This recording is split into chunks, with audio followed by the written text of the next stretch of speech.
ಯಾದಗಿರಿ ಜಿಲ್ಲೆಯ ಜನ ಮಿಸ್ ಮಾಡದೆ ಈ ಸ್ಟೋರಿಯನ್ನ ನೋಡಲೇಬೇಕು. ಕಾರಣ ಶಿಕ್ಷಕನ ಕೃತ್ಯ ನೋಡಿದ್ರೆ ಪೋಷಕರು ಕೂಡ ಒಂದು ಕ್ಷಣ ಆತಂಕಗೊಳ್ತೀರಿ. ಶಿಕ್ಷಕನ ಈ ಕೆಲಸಕ್ಕೆ ಚೀಮಾರಿ ಹಾಕುವುದು ಕೂಡ ಗ್ಯಾರಂಟಿ.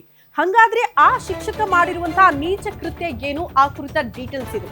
ಯಾದಗಿರಿಯ ಜಿಲ್ಲೆಯ ಜನ ಮಿಸ್ ಮಾಡದೆ ನೋಡಲೇಬೇಕಾಗಿರುವ ಸ್ಟೋರಿ.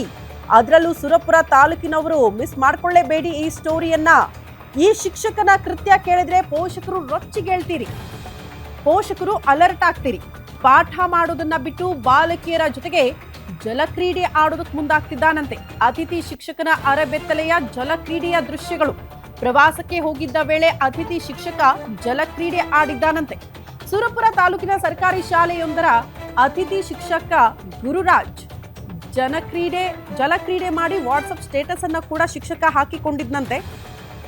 ಅತಿಥಿ ಶಿಕ್ಷಕನ ಅಸಭ್ಯ ವರ್ತನೆಯನ್ನ ಕೇಳಿ ಜನ ಈಗ ರೊಚ್ಚಿಗೆದ್ದಿದ್ದಾರೆ. ಅಂದ್ರೆ ಮಿಸ್ಬಿಹೇವ್ ಮಾಡಿದ್ದಾರೆ ವಿದ್ಯಾರ್ಥಿಗಳ ಜೊತೆಗೆ ಅನ್ನುವಂಥ ಆರೋಪ. ಅತಿಥಿ ಶಿಕ್ಷಕನ ವಿರುದ್ಧ ಕೇಸ್ ದಾಖಲಾಗಬೇಕು ಅಂತ ಪೋಷಕರು ಕೂಡ ಈಗ ಆಗ್ರಹಿಸುತ್ತಿದ್ದಾರಂತೆ.